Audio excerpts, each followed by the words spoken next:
Et salut, bienvenue dans Pharmadébat.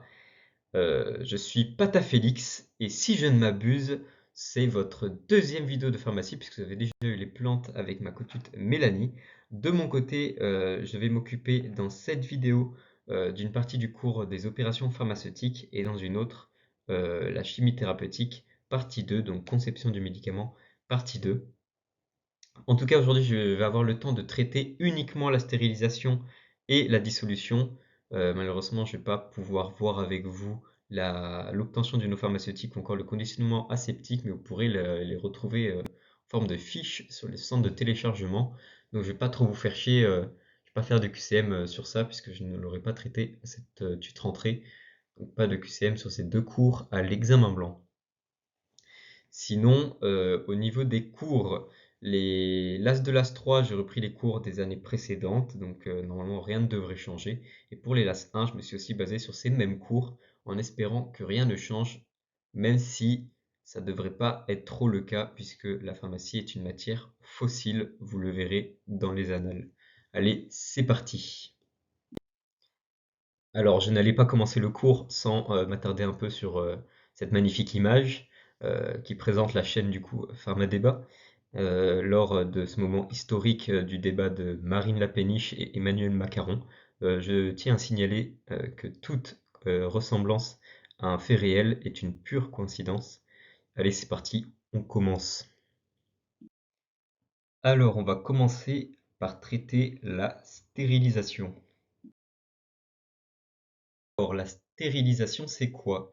C'est la définition brute, c'est le fait de priver un objet ou un produit des micro-organismes qui le souillent. Jusque-là, c'est logique. Il faut savoir qu'il faut adapter la stérilisation, donc la méthode de stérilisation au produit.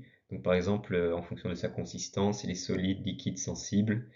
Et un truc très important aussi à savoir et qui tombe en QCM, donc important à apprendre, il faut toujours réaliser la stérilisation à l'intérieur du conditionnement et dans une zone à atmosphère contrôlée. Donc en item, si vous voyez, on peut réaliser la stérilisation à l'extérieur du conditionnement, c'est non. Alors, il existe différentes méthodes de stérilisation, parce qu'on va en utiliser une par rapport à une autre pour un certain produit, des certaines conditions, etc., etc. Alors, on va revoir tout ça plus tard, mais je vais quand même un peu vous décrire. On a la stérilisation par la chaleur avec la chaleur sèche et la chaleur humide. La stérilisation par les gaz alkylants, par irradiation, la filtration stérilisante, la stérilisation par gaz plasma, et la stérilisation par des agents chimiques dont le formaldéhyde et l'oxyde d'éthylène. Alors là, on va voir les témoins de la stérilisation. Alors c'est quoi? Ils permettent de vérifier l'efficacité de la stérilisation, donc qu'il n'y ait plus de micro-organismes qui souillent le produit, et ils nous permettent de vérifier si on atteint la bonne température et si la durée est correcte. Donc par exemple, là on a les témoins physico-chimiques, qu'il ne faudra pas confondre avec ceux qu'on va voir tout à l'heure. Donc on a quelques exemples, par exemple un témoin qui nous donne un changement de couleur quand on atteint le point de fusion, avec l'acide benzoïque qui possède une température de 121 degrés, ou alors d'autres indicateurs colorés qu'on peut voir dans le tableau du bas, et notamment l'éosine qui passe du rose pâle à l'orangé. Je vous retrouve après un petit quart de finale France-Angleterre pour continuer sur les témoins de la stérilisation avec les témoins biologiques, à ne pas confondre avec les témoins physico-chimiques. Alors les témoins biologiques, c'est quoi? Ce sont des témoins qui permettent de vérifier de la réduction de 6 logs d'une population microbienne après traitement stérilisant, c'est-à-dire que c'est des témoins qui nous permettent d'attester de la réduction qui est 10 puissance 6 fois moins de population microbienne qu'au départ de la stérilisation. Et donc pour chaque indicateur, il faudra connaître le N0, nombre initial de germes présents, et le DT, temps de réduction décimale, pour chaque stérilisation. Et on va le revoir tout à l'heure. Mais ces souches, donc ces témoins biologiques, ne sont pas choisis au hasard. ce sont les souches les plus résistantes pour le traitement donné. Donc on imagine que si elles sont éliminées, comme c'était les plus résistantes, alors les autres sont forcément éliminées. Alors, pour chaque méthode de stérilisation, on a sa souche la plus résistante, donc son témoin biologique. Il faut absolument les apprendre, ça tombe tout le temps, je vais tout le temps vous le faire tomber. Donc c'est parti. Pour la chaleur sèche, on a le témoin biologique Bacillus subtilus, on peut le retenir parce que ça commence par S. Pour la méthode de stérilisation par chaleur humide, on a le témoin biologique Bacillus stearothermophilus, que je retiens parce qu'il y a terme qui fait penser à la chaleur. Pour l'oxyde d'éthylène, on a le Bacillus subtilus varniger. Là, j'ai pas de moyen de mémotechnique. Euh, ça se retient parce que c'est un nom quand même assez long. Pour le rayonnement ionisant, on a le Bacillus pumilus. Alors là, je me disais que si on était victime de rayonnement trop puissant, à l'endroit où, au niveau de la plaie, ça pulse. Donc je le retenais comme ça. Pour la filtration stérilisante, on a le témoin biologique Pseudomonas diminuta. Personnellement, je me disais que Pseudomonas, ça ressemble un peu à poumon, je sais pas pourquoi. Et que donc, quand on respire, on filtre l'air avant qu'il arrive au poumon, et que donc c'était pour la méthode de stérilisation, filtration stérilisante. Et pour le gaz plasma, on a le témoin biologique Bacillus circulant, qui se retient facilement, puisque gaz plasma, plasma sang, et le sang est quoi? Il circule dans le corps. Alors, on va commencer par le moyen le plus courant de stérilisation, qui est la stérilisation par la chaleur.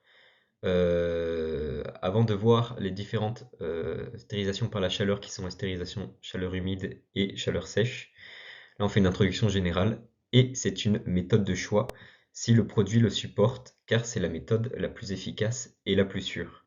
Ça c'est important à savoir, donc c'est la méthode de choix. La sensibilité des micro-organismes à la chaleur dépend de plusieurs facteurs. Dit comme ça, pas à prendre par cœur, mais au moins à avoir en tête.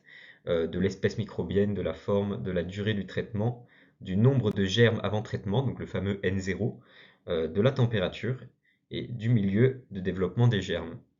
Et on apprécie l'efficacité de cette méthode par l'utilisation d'espèces très résistantes à la température, sachant que les spores sont beaucoup plus résistants que les formes végétatives.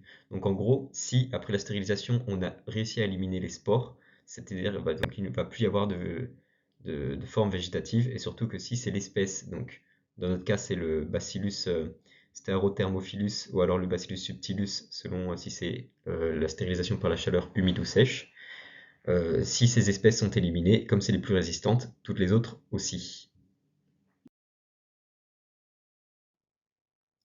Alors maintenant, on va voir les différents facteurs de qualité qui permettent de prouver que la stérilisation était efficace, en tout cas la stérilisation par la chaleur a été efficace. Donc d'abord, il faut retenir que le nombre de germes survivants est inverse à la durée du traitement. C'est-à-dire, et en plus c'est logique, donc ça ne doit pas être très dur à retenir, c'est que plus la stérilisation dure longtemps, moins on aura de population microbienne dans la solution finale. Il faut le retenir, parce que ça tombe. On va commencer donc du coup par le temps de réduction décimale. Le temps de réduction décimale, c'est quoi? Il correspond au temps nécessaire pour réduire la population de micro-organismes d'un facteur 10, soit 1 log. Si vous avez retenu tout à l'heure, pour qu'une stérilisation par la chaleur soit efficace, il faut une diminution de minimum 6 log de la population microbienne par rapport à celle de départ. Et on nous donne le dt, donc le temps pour réduire d'un log, qui est de 2 minutes pour le témoin biologique de la chaleur humide, le Bacillus stearothermophilus. Donc si en 2 minutes on enlève un log, pour avoir 6 logs, pour enlever 6 logs, il faut le multiplier par 6. Donc normalement ça nous donne 12 minutes. On se dit que 12 minutes, ce serait le temps nécessaire pour avoir une stérilisation efficace. Mais il faut savoir qu'on rajoute 3 minutes, ça c'est à retenir, 3 minutes de temps de sécurité, on va dire, et donc on arrive à un résultat qui dit que la stérilisation par la chaleur humide doit au minimum durer 15 minutes à 121 degrés. Retenez bien ces deux valeurs, 15 minutes et 121 degrés, ça tombe souvent dans les QCM. Donc là, on est dans la continuité avec la valeur d'inactivation thermique Z, qui est un autre facteur de qualité de la stérilisation par la chaleur. Alors c'est quoi? C'est l'élévation de la température nécessaire pour réduire la valeur de dt d'un facteur 10. Donc plus la température du traitement est élevée, plus dt diminue. Pour donner un exemple, donc pour le Bacillus thermophilus qu'on a vu, Starothermophilus qu'on a vu tout à l'heure, on se souvient que la stérilisation doit durer 15 minutes à 121 degrés. Donc si on rajoute 10 degrés de valeur d'inactivation thermique Z, donc 10 degrés sera la valeur qui permettra de diviser dt d'un facteur 10. Donc euh, le temps de réduction d'un log de la population microbienne, on va le diviser par 10. Donc pour une élévation de 10 degrés, soit du coup 131 degrés, puisque 121 degrés de base, le dt est divisé par 10 et ne vaut plus que 0,2 minutes au lieu de 2 minutes, soit 12 secondes. Bien sûr, tout cela est théorique et n'est pas appliqué réellement dans la vraie vie. On continue avec le temps équivalent Ft. Alors c'est quoi? C'est le temps nécessaire pour obtenir le même effet qu'un temps défini à la température de référence. Ce paramètre permet de comparer les traitements thermiques différents. Alors ça veut dire quoi? Si je donne un exemple, imaginons toujours notre stérilisation par chaleur humide avec le témoin biologique Bacillus thermophilus. Il y a un problème, tu vois, il y a un problème. Et donc, on va se retrouver à un moment dans la stérilisation où la température est égale à 118 degrés. Et bien, le temps équivalent Ft permet de savoir combien de temps il faudra prolonger la stérilisation à 118 degrés pour obtenir le même résultat que si elle avait été à 121 degrés.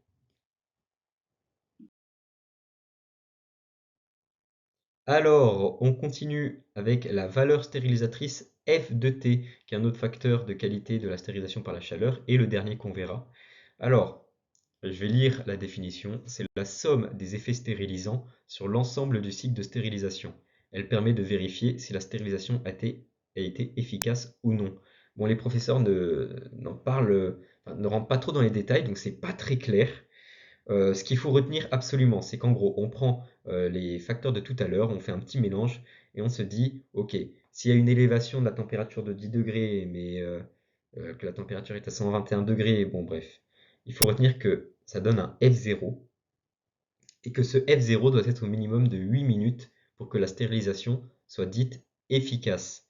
Et il faut absolument retenir, parce que ça tombe dans les QCM, ça aussi, F0 doit être au minimum de 8 minutes, pas 7 minutes, pas 6 minutes, pas 5 minutes, minimum 8 minutes pour que la stérilisation soit dite efficace. Si vous voyez dans le QCM, un F0 de 15 minutes donne une stérilisation efficace, c'est juste. Si vous voyez un F0 de 3 minutes donne une stérilisation efficace, c'est faux. Et en bas, vous avez une petite phrase, le but de la stérilisation est d'obtenir une probabilité de non-stérilité de 10 puissance moins 6. En gros, c'est juste la même chose de dire que le but de la stérilisation est d'obtenir une baisse de la population microbienne de 10 puissance 6, quoi. C'est exactement la même chose. Donc, il va falloir faire attention avec ces quatre facteurs de qualité, dt, f de t, valeur d'inactivation thermique Z et le temps d'équivalent ft, et ne pas les confondre dans les QCM.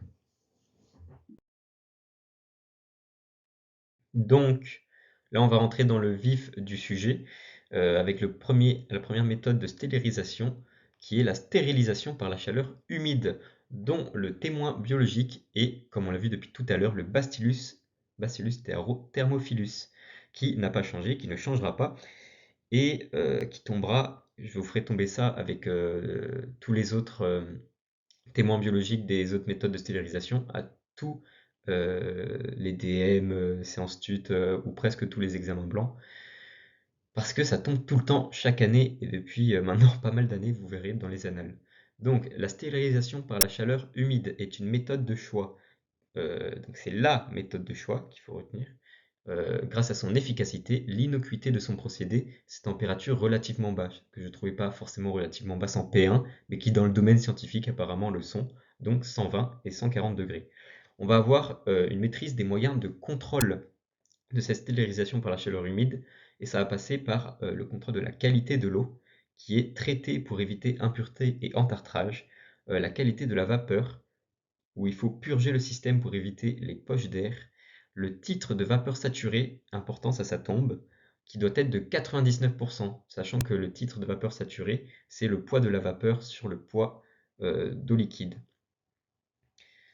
Et on a la pureté chimique de l'eau, Il ne faut pas de traces de graisse ou de particules métalliques. Ça, vous le retenez vite fait, mais ça tombe pas forcément.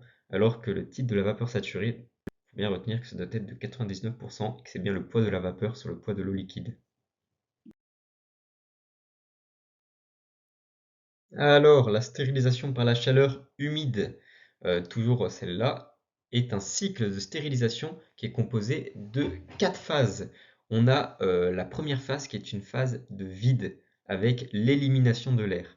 La seconde qui est une phase de plateau à 121 degrés pendant 15 minutes, comme on a vu tout à l'heure, ou à 134 degrés pendant 10 minutes. Vraiment, retenez ces valeurs parce que le prof essaiera en QCM de vous tromper avec les valeurs de la chaleur sèche qu'on va voir tout à l'heure. On a le refroidissement en troisième étape et en quatrième étape, le séchage. Retenez aussi qu'il y a 4 phases et retenez l'ordre des phases avec du coup ces valeurs pour la chaleur humide. Ensuite, on va voir du coup dans ce tableau les avantages, les inconvénients et les applications de la chaleur humide. En gros, retenez que c'est facile d'utilisation, que c'est inoffensif pour le personnel, que c'est le moyen de stérilisation de référence le plus efficace, enfin, en tout cas le plus pratique à utiliser. Il faut juste faire attention aux objets à stériliser qui seraient sensibles à la chaleur, où là on abîmerait juste l'objet, ou encore les objets sensibles à l'oxydation, puisqu'ils ont affaire à de la vapeur d'eau. Et les applications, c'est surtout pour les médicaments. Pour les médicaments, c'est la stérilisation de référence. Vraiment, retenez ça. Il va y avoir des pièges QCM sur les méthodes de stérilisation qui sont possibles pour les médicaments. Et dites-vous que la stérilisation par la chaleur humide est celle de référence. Et on a aussi pour le matériel médico-chirurgical en acier inoxydable. Mais retenez surtout que c'est surtout pour les médicaments. Et là, on passe à l'autre méthode de stérilisation par la chaleur, qui est la méthode de stérilisation par la chaleur sèche. Ne pas confondre du coup avec tout ce que j'ai dit sur la chaleur humide. Le témoin biologique n'est pas le Bacillus thermophilus, si vous avez suivi, parce que c'est celui de la chaleur humide, mais c'est bien le Bacillus subtilus. Attention, je vous dis, ça tombera en QCM tout le temps, tout le temps, tout le temps. Alors c'est quoi? C'est une technique utilisant de l'air chaud à pression atmosphérique en étuve. Alors, en pharmacie, les QCM, vous verrez que c'est vraiment les annales qui retombent, qui retombent, qui retombent, et vous verrez celui-là passer. Il faut apprendre que c'est bien de l'air chaud à pression atmosphérique en étuve. Parce que ça tombe, il mélange un peu les termes avec d'autres moyens de méthode de stérilisation. Retenez bien du coup que c'est une technique utilisant de l'air chaud à pression atmosphérique en étuve. Il y a 2 étapes, contrairement à la chaleur humide où il y en avait 4. Là, pour la chaleur sèche, il y en a 2. Une première à 180 degrés pendant 30 minutes pour les contenants, pour la stérilisation des contenants en verre, etc. Et une deuxième à 220 degrés pour la dépyrogénisation. Retenez bien que le 180 degrés correspond pendant 30 minutes correspond à la première étape et le 280 degrés c'est pour la dépyrogénisation et qui correspond à la deuxième étape pour les contenants en verre, les ampoules, les flacons PPI. Alors les applications, absolument pas pour les médicaments. Attention au piège. Ce n'est pas du coup la chaleur humide qui est le moyen de référence pour les médicaments. Là, on est sur la chaleur sèche qui n'est absolument pas pour les médicaments. Donc, une QCM avec pour les médicaments, on utilisera la stérilisation par la chaleur sèche est totalement faux. Et sinon, c'est pour les objets métalliques et récipients en verre PPI comme on l'a vu tout à l'heure, mais c'est pas très très important à retenir.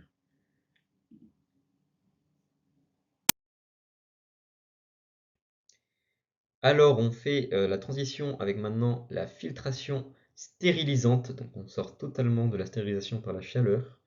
Donc, la filtration stérilisante dont le témoin biologique est le Pseudomonas diminuta, qu'il faut retenir, encore une fois. Et il faut aussi retenir sa taille qui est de 0,3 micromètres. Pourquoi il faut retenir sa taille? Parce qu'en fait, le filtre qu'on va choisir pour la filtration stérilisante a des pores de 0,22 micromètres, donc plus petits et qui ne laissent pas passer le Pseudomonas diminuta. Alors c'est une filtration qui s'applique aux fluides, aux gaz et liquides monophasiques, et c'est une technique utile pour les solutions thermosensibles, donc qui ne peuvent pas être utilisées qui ne peuvent pas être stérilisées via la filtration, via la stérilisation par la chaleur. Donc le filtre est choisi et il doit, à retenir ça aussi, être compatible avec le potentiel actif dissous, ce qui pour l'instant est logique. Avoir un faible taux de rétention du principe actif, le but c'est quand même qu'il passe à travers les pores. Et on a différents mécanismes qui sont le criblage, l'impact inertiel et l'absorption. Le filtrat ne doit pas donner de développement microbien. Sinon, ça veut dire que votre produit filtré, tous les micro-organismes sont passés à travers le filtre, quoi. Et donc peut-être qu'il est endommagé.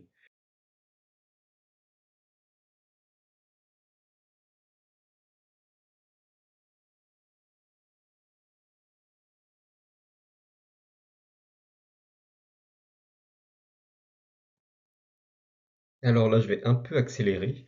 La stérilisation par les agents chimiques. Donc là, on passe à une nouvelle méthode de stérilisation et on va voir d'abord le formaldéhyde, qui est une technique qui consiste en l'évaporation du formaldéhyde liquide sous forme de monomères gazeux. Il faut retenir que la pénétration des monomères est lente et faible et que c'est une création d'alkylation qui va dénaturer les protéines. Les monomères peuvent se polymériser et donc on le retrouve dans les inconvénients parce que quand ils se polymérisent, la stérilisation est moins efficace. On retrouve aussi dans les inconvénients une faible pénétration.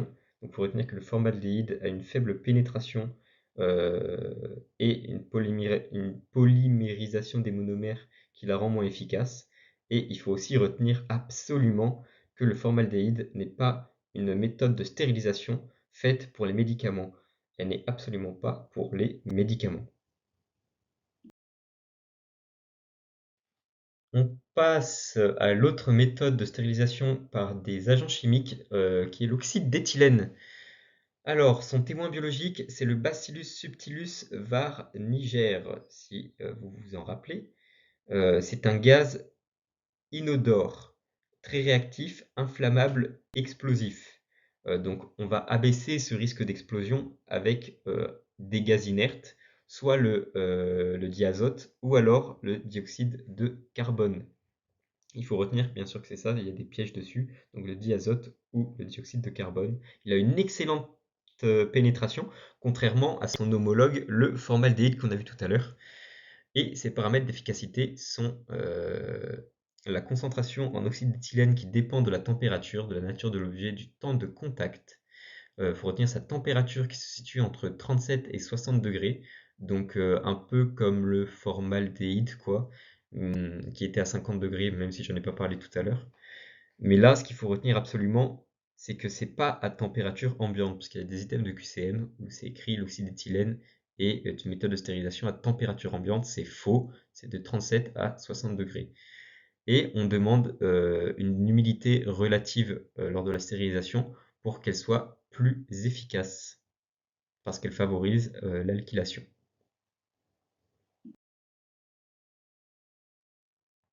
Et du coup, on va voir les avantages, inconvénients et applications de l'oxyde d'éthylène. Alors l'avantage, contrairement du coup au formaldéhyde pour l'oxyde d'éthylène, a une bonne diffusibilité de stérilisation. Au niveau des inconvénients, c'est toxique. On a une désorption lente, c'est-à-dire que après la stérilisation, il va encore y avoir beaucoup d'oxyde d'éthylène et qui va partir du produit stérilisé très lentement. On a, alors là, il faut le retenir brut, hein, vraiment, ils nous le sortent comme ça, mais le polyéthylène a un relargage rapide, contrairement au latex qui a un relargage lent. C'était tombé en QCM, c'est pas tombé depuis des années, mais retenez-le, on sait jamais. Polyéthylène, relargage rapide, et latex, relargage lent d'oxyde d'éthylène. On a la formation de dérivés toxiques si on ajoute de l'eau ou du chlore qui on va former du coup de l'éthylène chlorhydrine et de l'éthylène glycol. Ça aussi à retenir, même si c'est pas tombé depuis longtemps. Donc de l'éthylène chlorhydrine et de l'éthylène glycol, je vous le ferai tomber. Et on a un seuil olfactif haut, en gros, c'est-à-dire que il explose avant que nous on puisse sentir l'oxyde d'éthylène. Donc il faut mettre des capteurs, tout ce genre de trucs pour prévenir s'il y a un problème. Et au niveau des applications, il sert à la stérilisation des médicaments s'il n'y a aucune autre méthode possible. Donc vous vous souvenez que la stérilisation par la chaleur humide est la stérilisation de référence pour les médicaments. Alors là, c'est aussi une stérilisation qu'on peut utiliser pour les médicaments, mais que s'il n'y a pas d'autre méthode possible.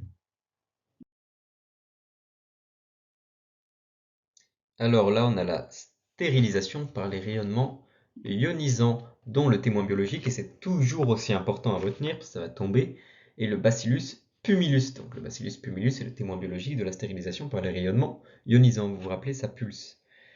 Ensuite, c'est quoi? Ça a quel effet?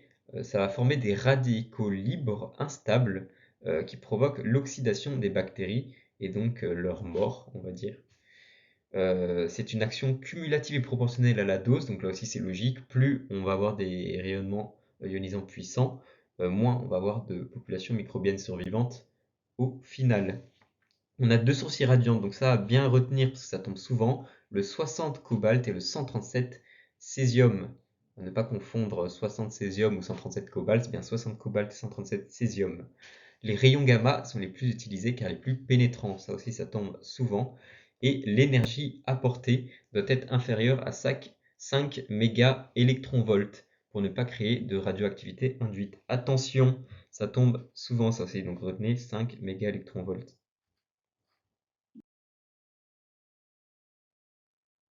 Maintenant, on va voir leurs avantages, inconvénients, contrôle et application de la stérilisation par les rayonnements ionisants. Alors au niveau des avantages, ce qu'il faut retenir absolument, c'est que c'est une stérilisation à froid. Je vous laisserai lire le tableau qui est dans ma fiche sur le centre de téléchargement.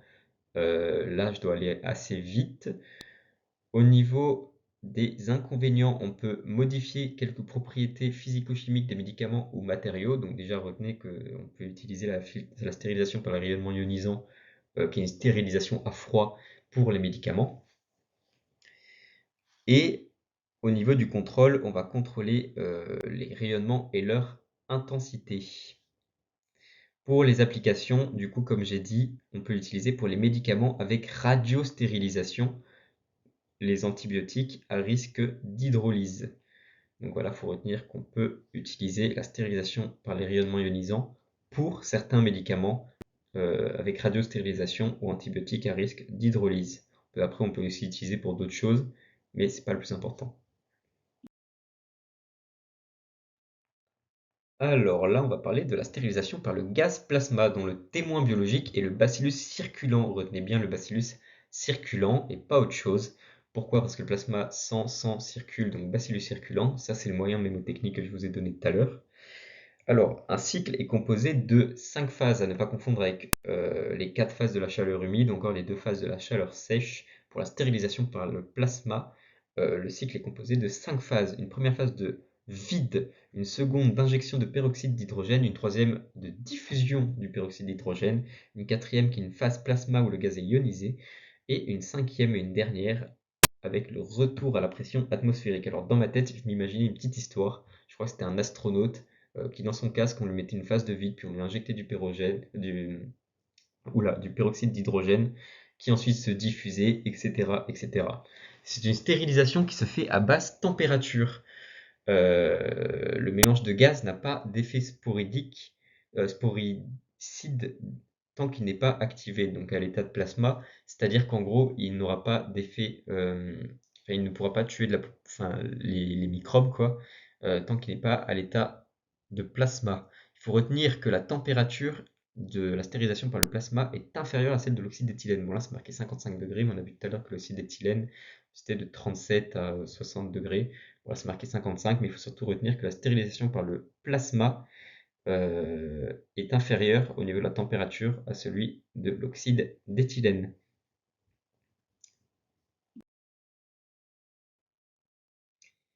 Alors, on en a enfin fini avec la stérilisation.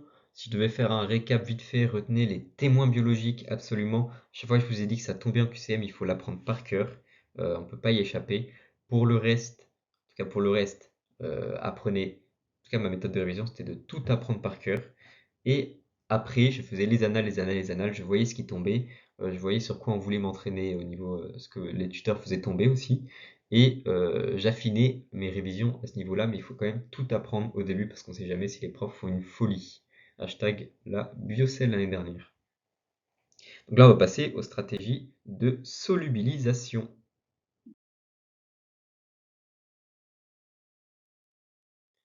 Alors, maintenant, on passe à l'opération de dissolution et on va introduire ça, quelques définitions. La dissolution est une opération fondamentale car elle permet de dissoudre des molécules actives pour faire des médicaments. C'est une opération qui consiste à diviser une substance à l'état moléculaire au sein d'un liquide et on retrouve des solutions moléculaires et des solutions colloïdales qui sont plus petits, avec des molécules allant de 0,1 à 0,001 micromètres.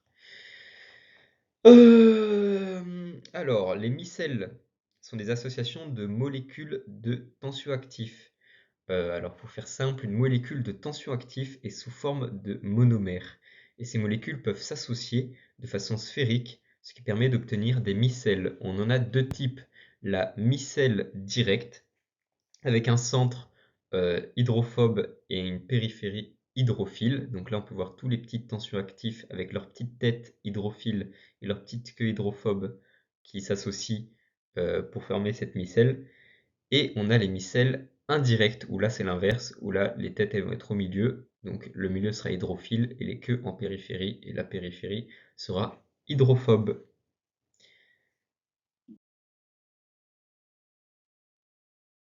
Alors on continue avec l'introduction, avec une définition super importante à connaître, et c'est rare qu'il y ait des définitions à prendre mot pour mot en pharmacie, mais pour celle-là c'est le cas, qui est une définition du coefficient de solubilité. Donc le coefficient de solubilité c'est quoi? C'est le nombre de parties en volume de solvant nécessaire pour dissoudre une partie en poids de la substance. Je répète, le coefficient de solubilité est le nombre de parties en volume de solvant nécessaire pour dissoudre une partie en poids de la substance. Alors la solubilité dépend de la polarité, de la nature hydrophile ou hydrophobe du solvant. Ça me semble logique. On va retenir aussi que les substances riches en groupements hydrophiles se dissolvent dans les solvants polaires et les substances riches en groupements hydrophobes se dissolvent dans les solvants apolaires. Et on a un système de classification biopharmaceutique, qui est un système qui permet de différencier les médicaments en fonction de leur solubilité et de leur perméabilité pour estimer la biodisponibilité. Donc, on a différentes classes, classe 1, 2, 3, 4. La classe 1, c'est la plus biodisponible, qui va aller partout dans le corps, alors que la classe 4, c'est le truc plus galère à dissoudre. Donc, pour la classe 1, on a une solubilité élevée et perméabilité élevée, donc ces composants sont très bien absorbés, comme j'ai dit. La classe 2, solubilité faible, mais la perméabilité reste élevée. Donc ces composés présentent en général une absorption dépendant du taux de dissolution du médicament dans le tractus gastro-intestinal. Ça, vous l'avez vu légèrement en pharmaco, si je ne m'abuse. Pour la classe 3, on a une solubilité élevée et perméabilité faible. Et pour la classe 4, solubilité faible et perméabilité faible. Tout faible.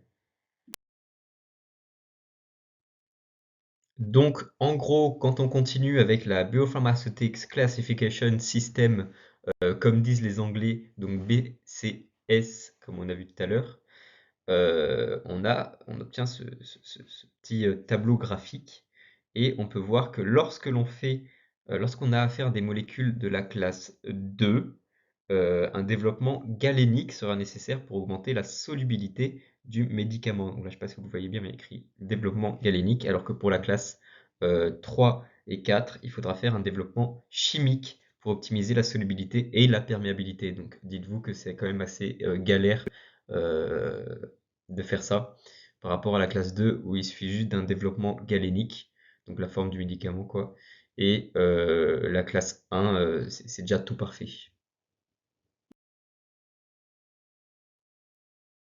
On continue avec les facteurs de dissolution et le premier qui est la notion de constante diélectrique. Alors c'est quoi? C'est une propriété fondamentale des liquides polaires. Et en fait, en fonction de sa valeur, on aura des produits plutôt polaires ou plutôt apolaires. Ça consiste en quoi? En fait, c'est la force d'attraction entre deux ions de signe contraire qui sera réduite. Bon là, c'est pas marqué sur le diapo, qui sera réduite par exemple pour l'eau d'un facteur de 78,4 par rapport au vide. Donc en gros, par rapport au vide, deux ions de signe contraire s'attireront 78,4 fois moins que dans le vide, ce qui permettra, comme ils s'attirent moins, ça permettra une dissolution plus facile. Et donc plus la constante diélectrique est forte, meilleur est le solvant, et donc meilleure sera la dissolution, ce qu'il faut retenir. Et là, on a un petit tableau avec les différentes constantes diélectriques de certains solvants, et il faut surtout retenir l'ordre. Donc par exemple que l'eau est un meilleur solvant que le méthanol un meilleur solvant que l'éthanol, et le formamide un meilleur solvant que tout le reste. Voici un autre facteur de dissolution qui est la température. Alors il faut retenir que la solubilité de substance va varier avec la température et que d'une manière générale, plus la température est élevée, meilleure est la dissolution. Sauf pour 4 exceptions, parce qu'il y en a toujours des exceptions qui font chier et qu'il faut apprendre, parce qu'elles tombent. Donc, d'une manière générale, plus la température est élevée, meilleure est la dissolution, sauf pour les gaz, la méthylcellulose, le citrate de calcium et le glycérophosphate de calcium.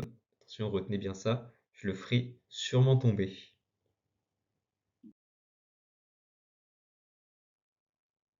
On passe au pH, qui est un autre facteur de dissolution. Alors, le pH dépend, et ça c'est encore un petit bloc à apprendre, même si ça tombe pas forcément tous les 4 matins. En tout cas, dans les annales, j'en ai pas vu beaucoup sur ça. Je me rappelle plus trop, je sais même pas si c'est tombé une fois. Mais comme je vous l'ai dit, il faut tout apprendre par cœur au début. Et ensuite, on voit avec les annales. Le pH dépend du degré d'ionisation qui dépend de la valeur du pKa du principe actif, de l'interaction avec les groupements du solvant et des propriétés microcristallines. Et là, on nous donne un exemple. Les principes actifs acides, et vous l'avez vu en pharmaco ça d'ailleurs, sont moins solubles dans les solutions acides que par rapport aux solutions alcalines. Donc les principes actifs acides sont plus solubles dans les solutions alcalines que dans les solutions acides,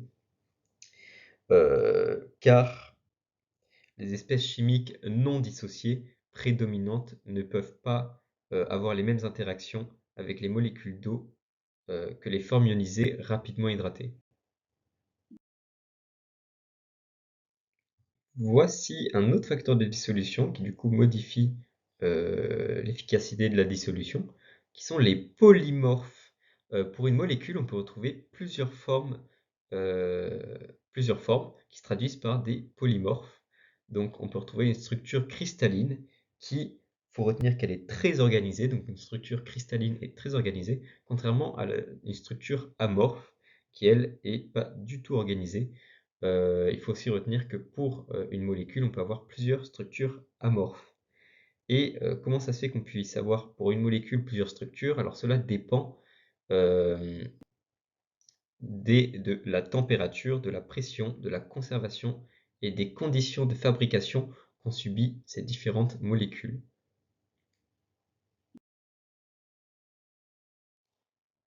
Alors, ce qu'il faut retenir de ces petits polymorphes, c'est que d'un point de vue chimique, ce sont les mêmes molécules, mais pas d'un point de vue physique, ce qui va tout changer du coup au niveau de la dissolution. Et il faut retenir qu'une substance est plus soluble à l'état amorphe que cristallin. Ça aussi, ça tombe en item. Donc si vous voyez en item une substance est plus soluble à l'état cristallin que amorphe, c'est totalement faux. Et d'ailleurs, entre les différentes formes cristallines que peut avoir une molécule, parce qu'elle peut avoir plusieurs formes cristallines, plusieurs formes amorphes, c'est la forme cristalline la moins stable qui est la plus facilement dissoute.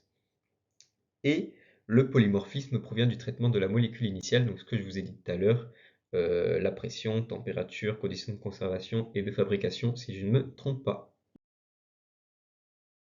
Donc, maintenant on va passer aux hydrates et aux solvates, qui sont encore des facteurs de dissolution. Donc ils vont modifier l'efficacité ou non d'une dissolution à partir d'une même molécule un peu modifiée. Donc comment ça se forme?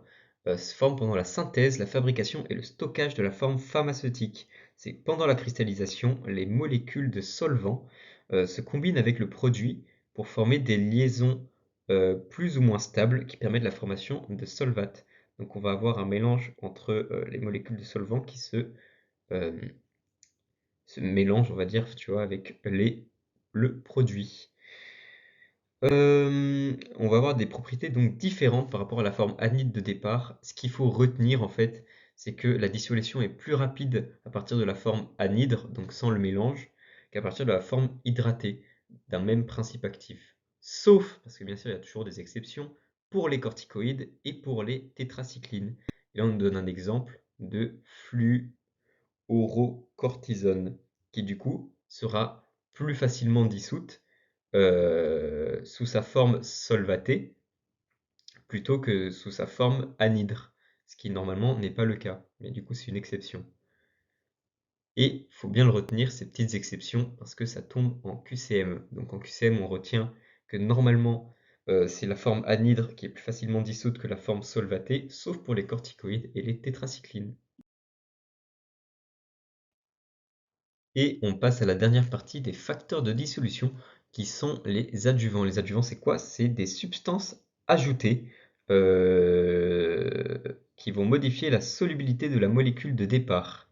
Donc là, on nous a donné des exemples comme le salicylate de sodium et le benzoate de sodium qui sont des adjuvants, plus précisément des conservateurs antimicrobiens qui vont avoir comme impact de favoriser la dissolution de la caféine. Je suis désolé, ça fait un peu brut à apprendre, mais à force de le lire, ça rentre, mais faut l'apprendre.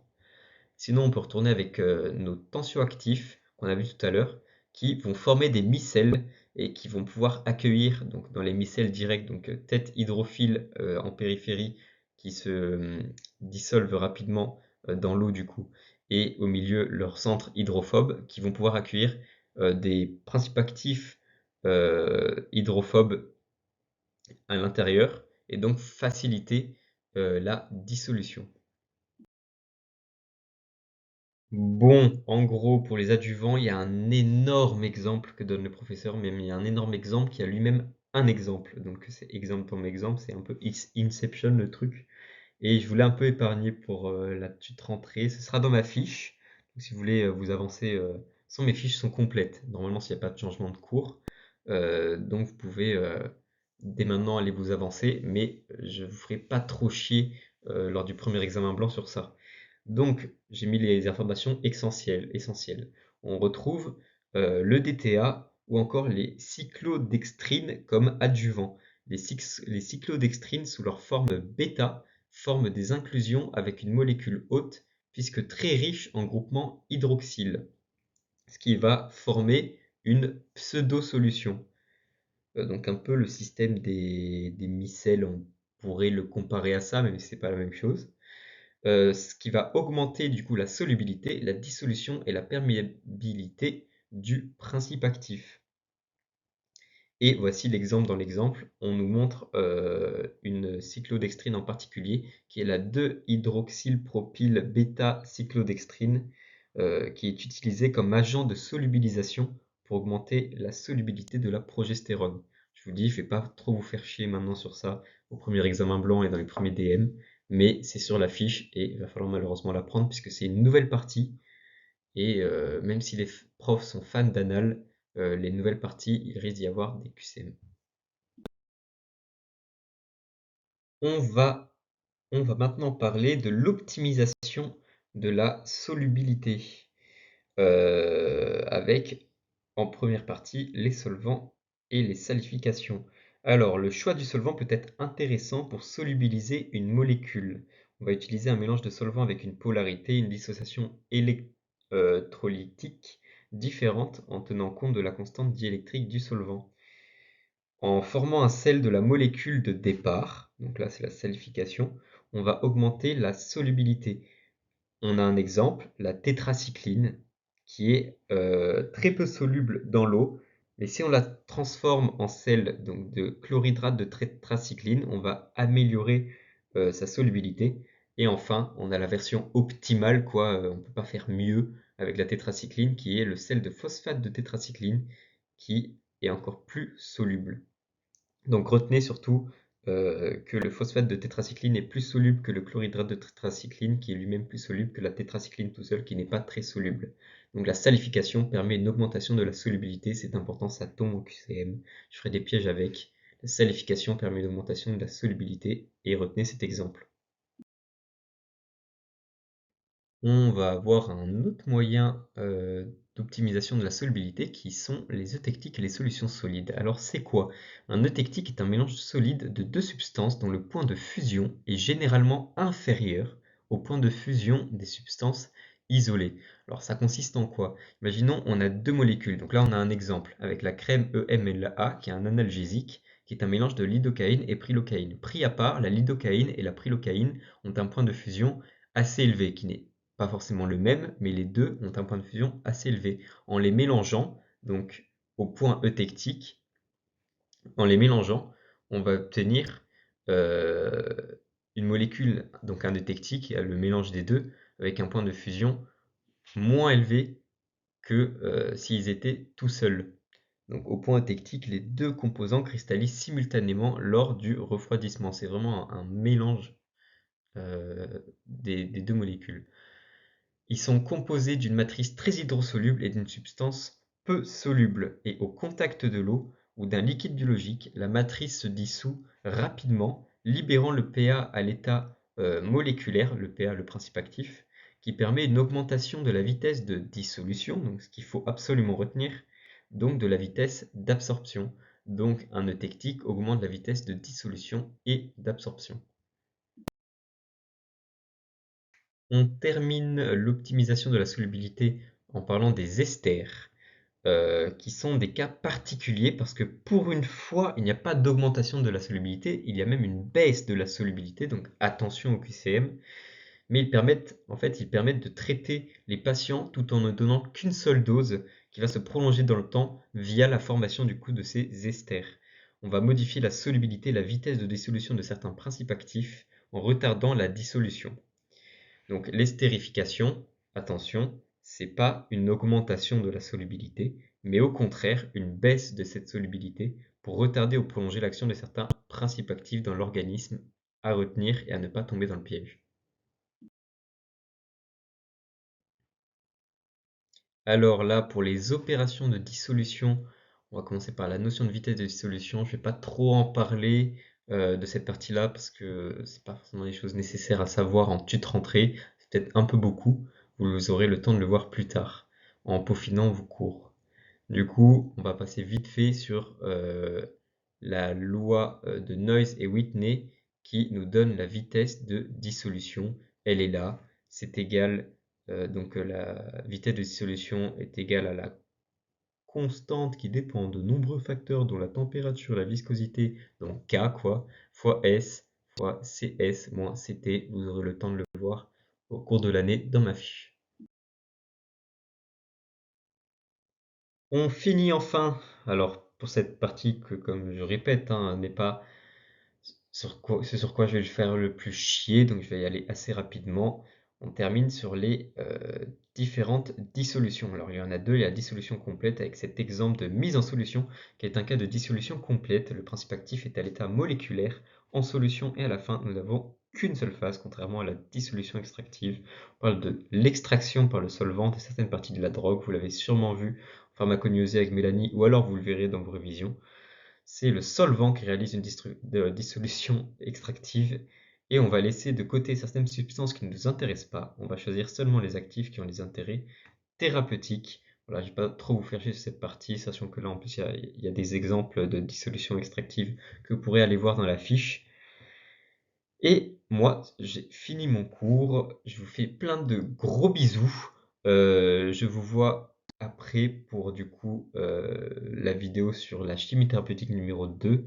Force à nous parce que ça va pas être simple, mais avec du courage et de la motivation, on y arrivera. Des bisous. On se voit à la prochaine vidéo.